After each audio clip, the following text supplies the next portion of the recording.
When Ambassador Kazira of the Thalvari delegation first stepped onto the Earth Space Station Unity Ark, she did so with the dignified grace of her people, tall, blue-skinned, bioluminescent tendrils woven tightly behind her in ceremonial braids.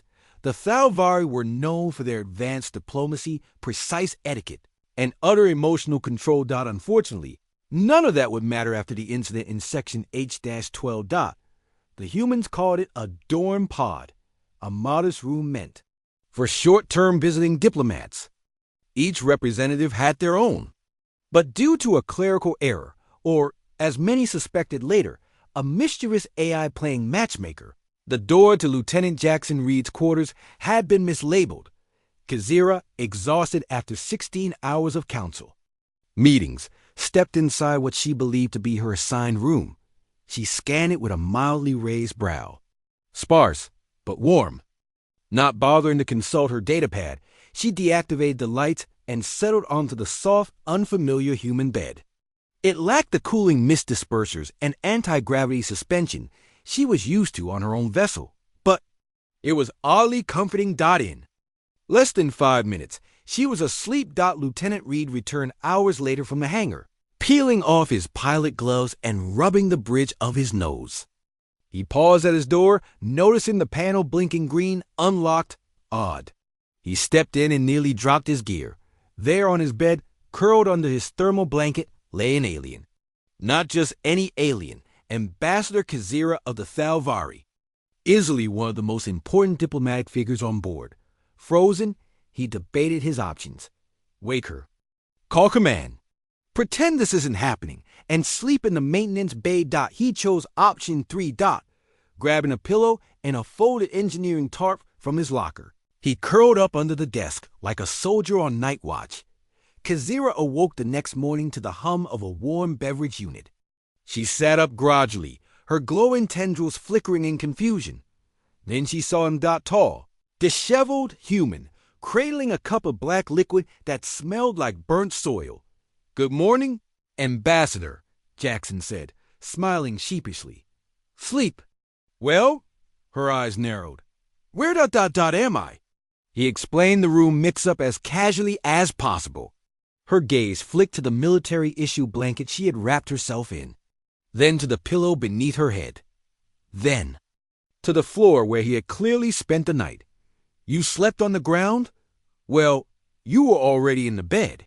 Waking a diplomat felt politically suicidal. She stood, brushing herself off, then paused, her head tilted. I've slept in cryocapsules during asteroid storms. I've spent nights hovering midair in gel suspension aboard star cruisers. I've rested in song shells under the oceans of Venari Prime, but I have never slept like that. Jackson blinked. Like ... good sleep? Like perfect. Sleep, word spread.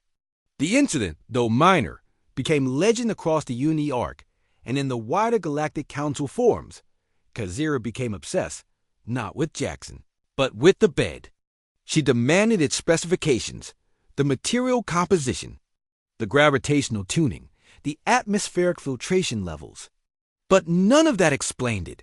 Every attempt to recreate the experience, even bringing a replica bed onto her flagship, failed. It's not the mattress, she finally admitted in a private court to her superiors. It's the presence, the ambient temperature, the background hum of human tech, even ... The scent.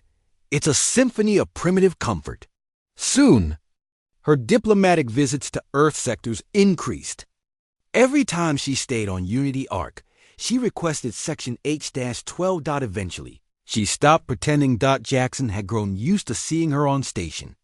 They'd exchanged small talk, a strange new habit for her. She no longer wore full diplomatic robes around him, just simple soft thin cloth, adapted from human LOUNGEWEAR. One night, after a long war negotiation, she stood outside his quarters, not hers, with her arms folded. I won't lie down until you do. He blinked. Excuse me? I've tried everything. Simulations, cloning sense, using military AI to mimic the environment. It doesn't work. Jackson leaned on the doorway, arms crossed. And you think sleeping here helps because ... I'm here? Kazira didn't flinch. Yes, it wasn't romantic. Not at first. For her, it was scientific, biological, cultural, but something deeper crept in, as it always does when two beings share space, warmth, silence ... and breath ... by. Year's end, a new kind of treaty was signed between humanity and the Thalvari. Not based on trade or technology, but on shared habitation protocols. The clause was simple. In all multi-species missions, it is advised that one human be embedded in each Thalvari crew. Their presence has proven beneficial for mental restoration and sleep stabilization. The Thalvari called it the human sleep effect. Unofficially, most called it the Kazira-Jackson Clause. Years later, when the Council built its first permanent orbiting city above the galactic core, Kazira was asked what living quarters she preferred. She answered without hesitation, a small room, one bed, and a human.